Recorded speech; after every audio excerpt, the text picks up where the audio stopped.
Hey guys, what's going on? It's Ash here coming at you today in Raid Shadow Legends. Welcome to the video, guys.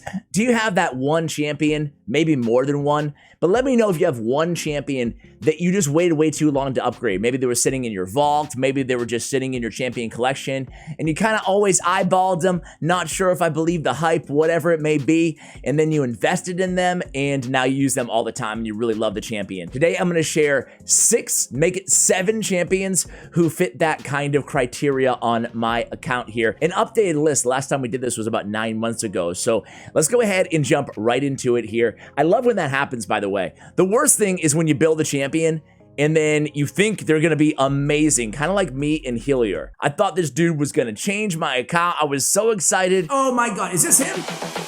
This is the future.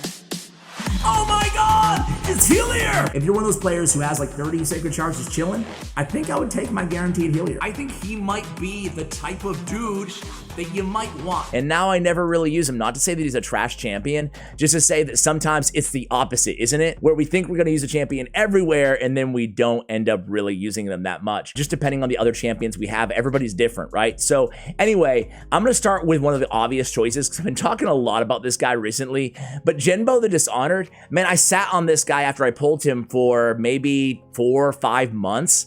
Just kind of didn't build him. I was like, do I really need him? Probably not. But now that I actually built him, as I said, you know, I feel like I've said that it's like 3 or 4 times now on the channel, but he's now my main arena nuker. I did a whole guide on him and why, or I explained, excuse me, in that video why he's vaulted to my go-to arena nuker. And, you know, to save you the time in case you don't have to want to go ahead and watch that video. It's really a lot of damage. Void affinity, so there's no bad affinity matchups in the arena, and he is going to ignore unkillable buffs when under increased attack. So I run him with an Arbiter lead, and boom, toast. And he starts out with the Sword Trance. His A3 starts out with increased crit rate, increased crit damage, and then grants an extra turn. So that's his opening move inside the arena. Increased crit damage, increased crit rate allows me to only build him with 70% crit rate. So just a ton of damage off of this dude. I was able to get almost 300 crit damage because I didn't have to focus on that 100 number on crit rate. Really love this dude. I use him over Trunda. And again, not to say I said this in that video too, but not to say that he's better than Trunda, but he's better if you're lazy. He's better if you're lazy, like yours truly, because I don't have to swap out depending on affinity. I always know Skull Crowns, they don't annoy me anymore. I ignore the unkillable. Swift Parry, it doesn't annoy me anymore. Duchess doesn't annoy me anymore. I just ignore the unkillables with Jimbo. So yeah, Jimbo, man. And he does a lot of damage. Let's go to a rare champion, guys. There is a rare on the list, and it's pretty crazy, but it's Berserker. So Berserker, I just kind of threw on some lackluster stun gear, and not certainly far from the best on my account, but I found myself using Berserker more and more and more in this game. Only because of Doom Tower secret rooms. There's so many secret rooms that you need either a Spirit Affinity rare or just a rare champion, a rare attack-based champion. And I use Berserker in all of those as a crowd control mainly and a damage dealer. So I guess secondarily damage dealer, main crowd control, because I put him in a stun set and he has a double hitter on his A3. It's called Sweep. He attacks all enemies 2 times, will ignore 20% of each target's defense. So this ability for a rare, it does a lot of damage. So again, I'm relying on him for the most of my damage on all of these secret tower doom or secret doom tower room floors. What do you mean? In all of these secret rooms in Doom Tower. So a 2-time chance at stun, basically off of that AoE. On his A2, he grants an extra turn if the target is killed, and Havoc actually deals a decent amount of damage too, so I'm getting more extra turns than one might think. And then all out attack fills the champion's turn meter by 30% if the attack is critical, so it almost always is. So he has the extra turns coming from his A2, the turn meter fill on his A1, getting him to more sweeps. Unfortunately is on a 4-turn cooldown. If this is on a 3-turn cooldown, he'd be really something special. But still, with the stun set, again, 2 times at landing that 18% stun, I don't think I have Fearsome Presence. Actually, I do. So I have Fearsome Presence on him, so a 23% chance at landing a stun 2 times off of that A3. He's really helping me get past those difficult secret rooms, but when I don't have the healing or I don't have the, you know, the champions, frankly, built to be able to contend with those high level rare champions. So Berserker is number 2. Number 3 is going to be a champion that I actually did include on my last list, the only repeat here, but I have to put her on because she was the most egregious example of this inside my Raid Shadow Legends career. How awful is it that I call it a career? That's really pathetic. But anyway, it is, where are you, Doom Priest? It's Doom Priest, man, because I sat on Doom Priest for a year, man. I waited so long. I knew Just because it hasn't happened yet doesn't mean that it's not going to happen. I knew people loved Doom Priest. I knew they loved her. I knew everybody talked about how good she was, but I couldn't get her kit. It always threw me off for a long time. This is the old Ash, right? Before I built her. I'm like, wait a second. Increased crit rate on the weak version of increased crit rate on a random ally and a one-time hitter on the A1. Well, her A2, her only active ability with a cooldown, it must be amazing, right? Increase attack. No turn meter fill? Nothing? That's it? That's all you got? She must have the best aura known to man. Increase force ally speed in all battles by 15%. So I let all that turn me off. And I didn't ignore the bolster. I knew this was the heart of her kit. Obviously, I'm exaggerating. But heals all allies by 7.5% of their HP and removes 1 random debuff from them at the start of this champion's turn. I just undervalued how this can consistently strip away debuffs again and again and again and again so quickly, and those heals really add up as well. And just this debuff removal on this passive is so key, so quintessential for success for a lot of people out there, for Doom Tower bosses, right? There's so many debuffs you have to contend with that this bolster passive is so strong. And I love that she's Force Affinity. Force Affinity generally tends to be stronger because there's more magic affinity out there than there is certainly Spirit Affinity. Magic is always the meta in Raid Shadow Legends. So I just love Doom Priest so much. As soon as I built her, it kind of corresponded with them releasing Doom Tower, and I was like, okay, this champion, she's fantastic. All right, another epic champion that I waited too long to upgrade. This is going back in the day here, by the way, guys. It's a while, but it's another Force Affinity nuker, kind of. It's Husk. Now, Husk is an HP-based champion. First thing you need to know about Husk, he's HP-based. So unlike other enemy max HP champions, this dude has the rest of his damage is coming from HP, except for weirdly his A1, which is based on attack. I have no idea why they do that. I hate that they do that. He's an HP-based champion. Come on, man. But his A2, his Despair, right, is not as hard-hitting as the other enemy max HP champions out there inside the game. He is no, Septimist, he's no Cold Heart, he's no Royal Guard. However, he's not even an Armiger. Who am I? Nicki Minaj. However, this is an AoE attack. I guess you're expecting like Armiger-like damage, at least for me, with me and my build on this champion. Armiger-like damage, meaning like maybe 150k to 250k damage, depending on the enemy's max HP, right? It does scale, so he's very helpful in stages 21 through 25 of dungeons where they have a ton of HP, those mobs.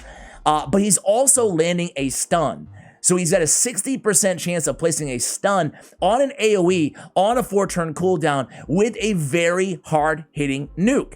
This guy's underrated. He really is, guys. And then he has damage increases according to this champion's current HP, and it already scales off the HP on Retaliate, his A3, which is a hard-hitting single target attack on a 3-turn cooldown. So Husk is just a great nuker, a great damage dealer who also has the stun and provoke in his A1. So some built-in crowd control, very reliable and consistent in those regards as well. And again, he is Force Affinity as well. So I just love that champion. I really like Husk, man. Husk has grown on me, and I just waited so long to build him, Speaking of waiting so long, Skyjudge Shaman, man. I really let her passive get to me, guys. Damages champion by 10%, places a fear, 50% chance of placing a fear. That means she's gonna 50% chance of losing her turn, if the fear is placed. What? Why would I have a passive that's putting decreased speed and fear on the champion herself? It's because she's that powerful, really. She's one of the best healers in the game. I would really put her, top 3 certainly top 5 in overall amount of healing you can put out. I actually mentioned this in a video 2 or 3 days ago, right? We did a curing video on, who the heck did we do it on? We did a curing video on not Vrask, not Skytouch Shaman.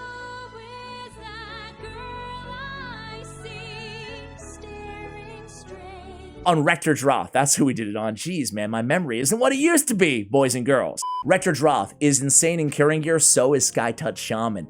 But oftentimes she's best served in immunity gear, so you can avoid the decreased speed and the fear if she is in immunity.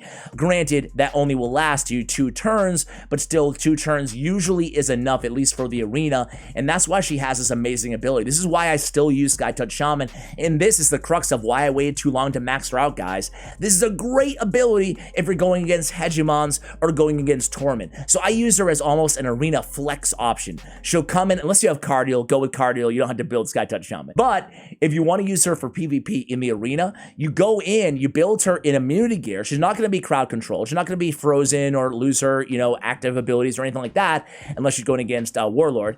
And then you remove that debuffs, place a block debuffs, and a revive on death, right? It's a great opening move against Hegemon teams inside the arena, and she has an AoE on her A1 as well. She can actually dish out a decent amount of damage on that AoE attack on her A1 to help you out the second time it comes back to her if your nuker didn't get the job done. So I really like Skytouch Shaman. Let's move over to a legendary champion, guys, and I've been flirting with the idea of doing a full guide on Nagdar the Headhunter. Nagdar the Headhunter. I pulled this dude. It was on a shard opening video. God knows there's enough of those here on the channel. Boom, 2. Okay, so Thalia, come to...